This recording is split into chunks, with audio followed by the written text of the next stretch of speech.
Alright, so here is the headstock we're going to try and repair. This is my 95 P-Bass that they got me 15 years ago. Headstock broke and got it for a really good deal. You've heard the story. But I was under the impression that when we had it repaired, he put dowels in there, which is not true. So as you can see, that's a hole. And inside of it was a wood screw that was countersunk. This exact wood screw. Which means in these holes, there are wood screws. And as you can see, it's been really humid kind of spring and summer here in Cincinnati. So after about 15 years, it finally came up. You can feel it, it's raised. I was really starting to affect the intonation, so I took the strings off, let it sit for about a month just because I've been busy. And I noticed that the wood filler plug was starting to just kind of disintegrate. And to my surprise, there were screws in there. So I tried looking the guy up that originally repaired it like 15 years ago. It's no longer, the shop's no longer there. I don't remember the guy's name, so we're gonna have to repair it ourselves, which I don't believe is gonna be a problem. So we'll take these off, take those screws out. Hopefully the headstock can just fall off. I won't have to re-break it. But it's going to be quite intense to try and figure this out. So first things first, we got to take these out.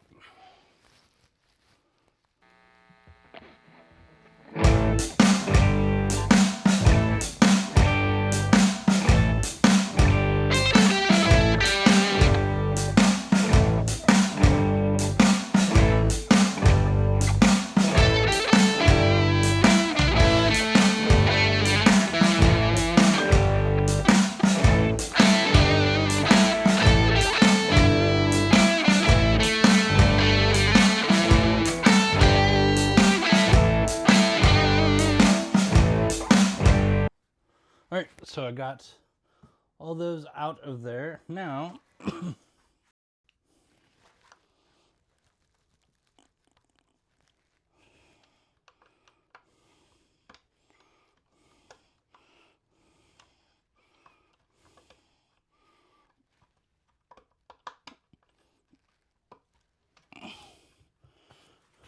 we go. There, as you can see, the screw is literally just chilling in there. So I need to take all those out. Those are doing absolutely nothing good.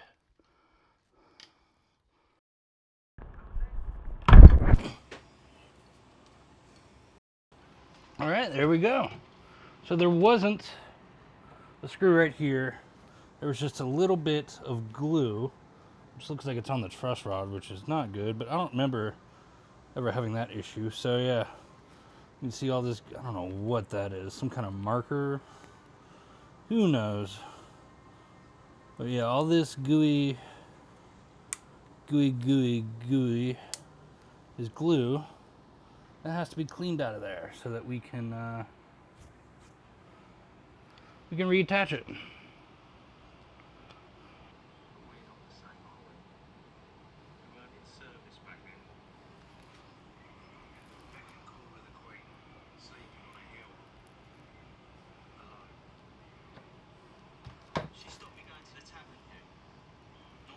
Alright, so our newest problem we've discovered is that there's a bunch of old glue, especially down there inside the fibers, that are stopping this from connecting. As you can see, that the skunk stripes has to fit perfectly in there, and you're about that far, I don't know, a couple centimeters off.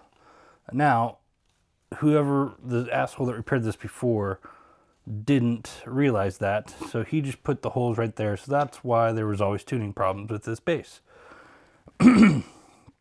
So in order to close that gap, I have to remove all this old glue. So I got some D-glue goo from StewMac. Well, they don't make it, but they sell it at StewMac. It is made by Kale Co.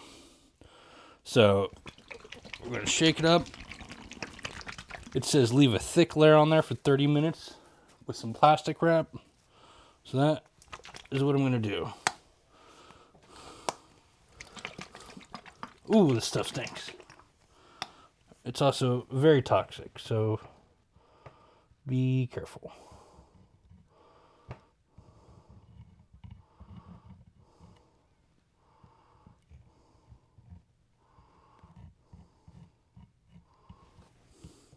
I also want to get it down inside the fibers. I want all that glue out of there. I probably shouldn't use my hand for this.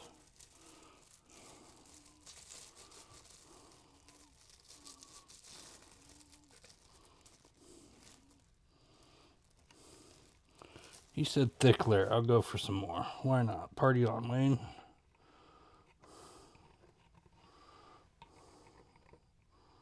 Ooh, this stuff's stinky.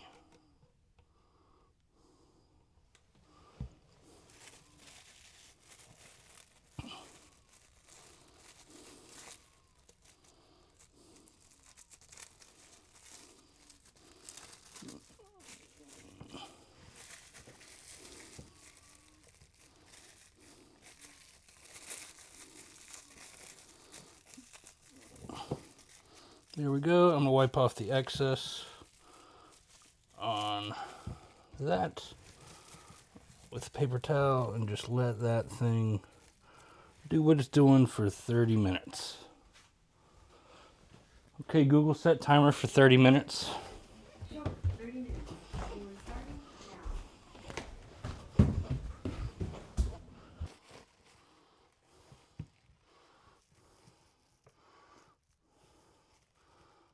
All right.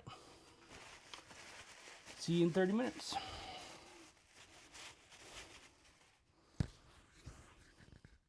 All right, so it has been 30 minutes. So let's peel this off. Ooh, it's gooey. If you're wondering what it smells like, I believe since it says all natural, it's just like super strong vinegar. Because that's what it smells like. All right, so there we go. Okay, yeah, this stuff kind of works. It just softens it. It doesn't really dissolve it. I mean, I guess it kind of works. You can see it's not really pulling up much grain, which is fantastic, but it's still pretty hard to get off. And I don't know what to do about the ones down in the fibers. Don't know what to do about that.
Alright, I got a lot of it off.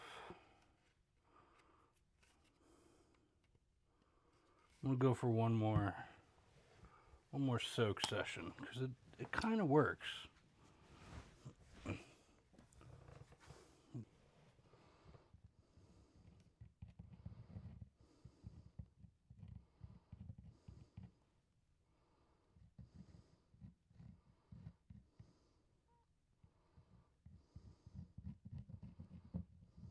Alright, so I got all the old glue off of the neck side, but now we're having a little bit of problem with the headstock.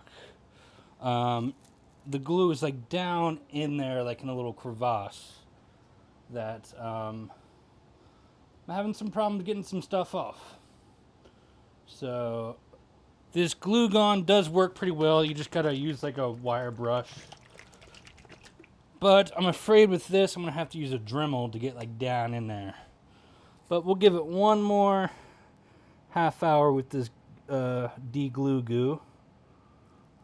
It works best if you lay it on pretty thick.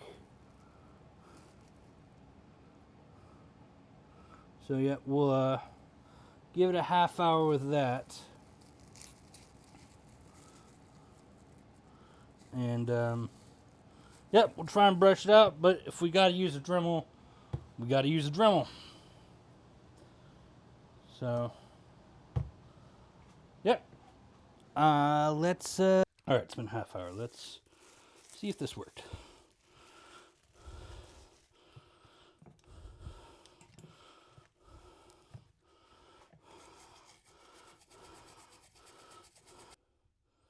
It worked a little bit, but I still think I might have to use the Dremel. Alright, so that worked a little bit. I still might have to use the Dremel, but let me try some picks first. This might work.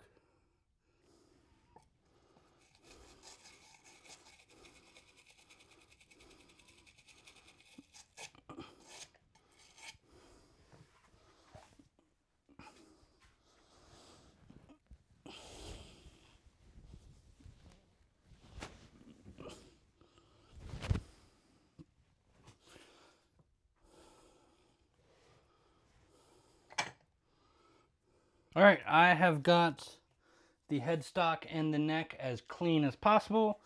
I did have to use a Dremel to get down in there. I don't know if you can see. But I got it all clean, and I used this little teeny tiny Warrior Dremel from Harbor Freight. It's so like small and pathetic that if you really touch it against wood, it doesn't do anything. But if I can find some like wood filler or glue, it'll blast that kind of gooey stuff right off, but it won't actually scar the wood. So that's what I did. I just got in there and used that. I also don't think it's a super strong bit, so it really didn't harm the wood at all, which I was so thankful for. So we are going to go for the glue. As you can see, I got it as close as I could to being closed. If I line up the holes, the screw holes on the back, you will see that the asshole that did this before, and that is his name, the asshole, that's how far off he was. But I cleaned it up enough that I could get it to there. Almost closed. Just the tiniest gap there. So, we're going to glue it up. We're going to use the StewMac clamping caul. And we're going to pray, if that's the thing you do, that it works. So, here is my setup that I got. So it's a StewMac clamping caul. I just got it clamped to the bench with this little tiny one. So we do a little dry fit there. It'll be like that. We'll clean off the excess glue on the back and stuff. We'll place it in the neck clamping caul. We'll put this on top of it. We'll clamp it down. And then for this bit up by the neck, I'm going to use the surgical tubing, because I think that will work best. But first, I do see a little bit of the back of the truss rod. So I'm just going to take some Vaseline and put it on the end of a little Q-tip so that we don't get any kind of seizing of the truss rod, which would not be good.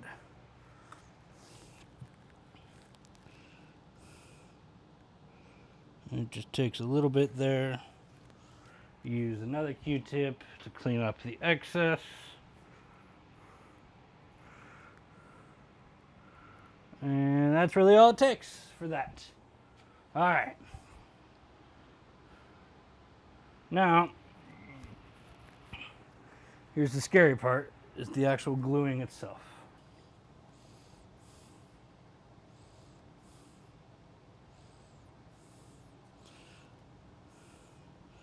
Don't drown it, but you do want to get all the surfaces.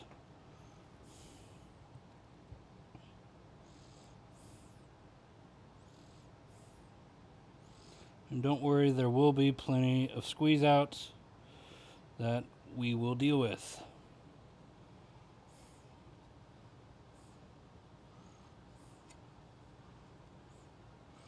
Both pieces of wood.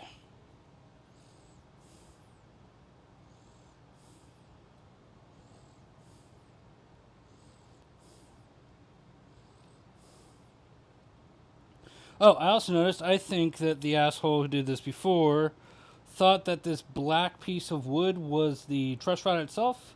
It is not. It is just the, what do they call it?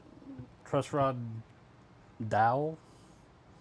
The truss rod insert that Fender puts on stuff. So there was no actual glue in the, in that part right there, which seems like a pretty load-bearing piece. So we will do that. All right. I'll get in there. All right. Look at all that squeeze out. Hey, and it holds itself up. That's nice. All right. So we will lay that down there. Make sure that is supported well. Put that there. Grab a clamp.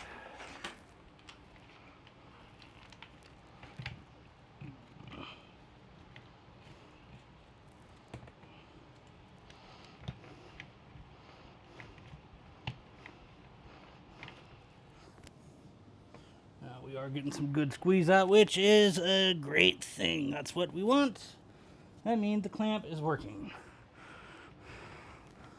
Now I am going to use the surgical tube on the actual headstock part.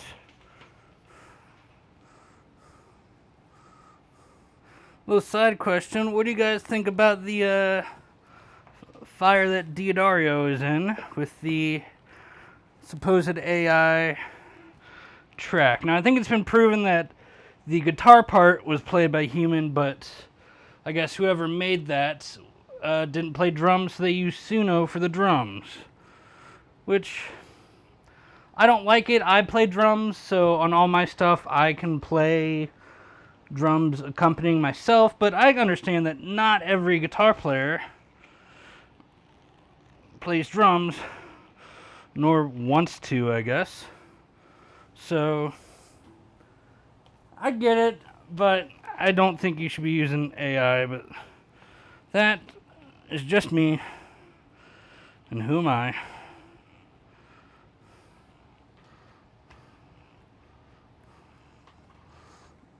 Alright.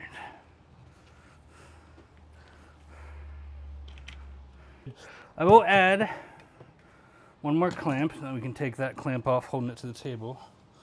We'll add one more clamp, maybe there, just for security's sake. Maybe on the other side. I don't really think it needs it because there's not really any glue pressure happening at that location, but better safe than sorry.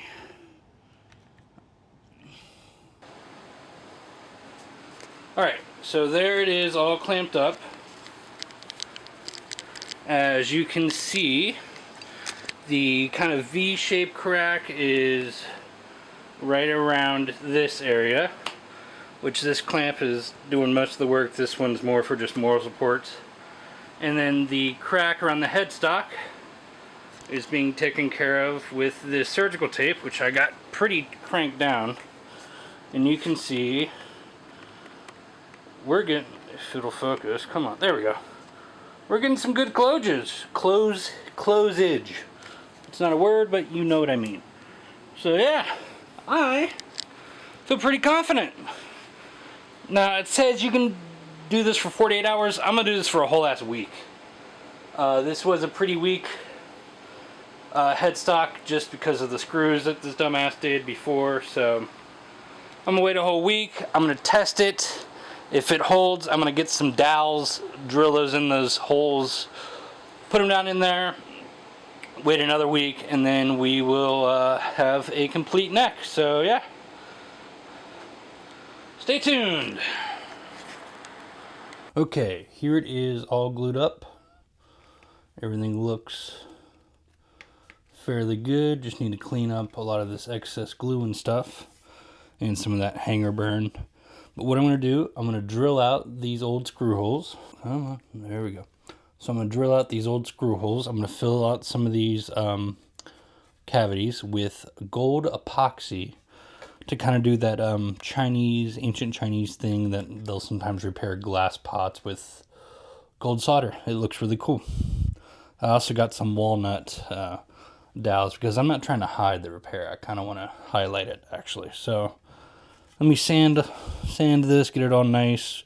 We'll drill these out, and then yeah, we'll put in the dowels with the epoxy and everything else. So here we are, got everything sanded. As you can see, I drilled out the holes, just made sure they went all the way through both pieces of wood, and just cleaned them up. And then some of these smaller holes, I just drilled out just, a quarter of an inch down, as well as on the front, just to help out with some of the aesthetics. I'm going to fill those with just epoxy. These larger screw holes will have a walnut dowel inserted in there. So that's what we're going to do next. All right, so here is the epoxy I got. It's clear, but we're going to add some of this gold pigment to it to get that Chinese teapot repair thing I'm going for. So it's a 1-to-1.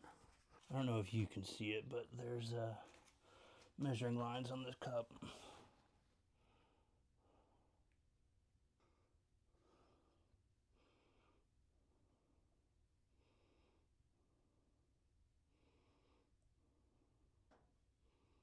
An eighth of a teaspoon of this gold pigment.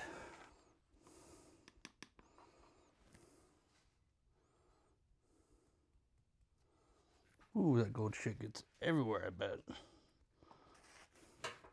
Alright, and now I was told by the guy at the woodworking store to mix it for about 2 minutes. And you want to mix it good, but don't get any air bubbles in there. So, I will see you in 2 minutes. It has been 2 minutes. As you can see, it looks pretty gold. Let me move the camera. I pre-cut these walnut slugs to size. So, I'm just going to take a little bit of this epoxy, let it run down in there.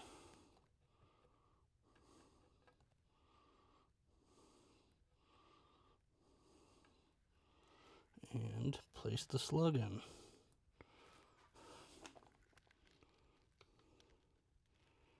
And we got some good squeeze out, which is good. That's what I wanted.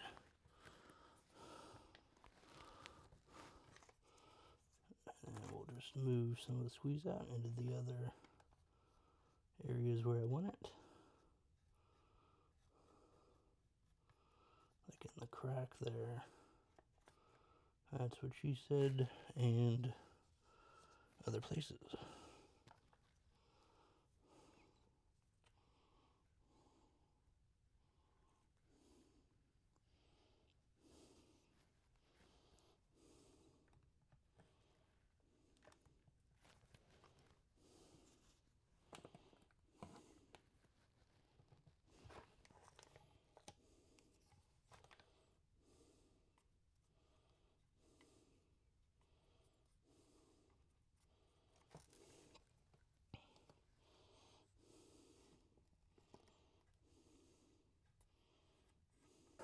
All right, I think everything is properly flooded.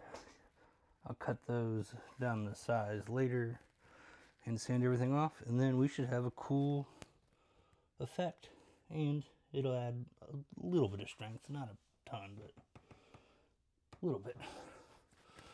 Actually, I want to make sure these are filled to the top.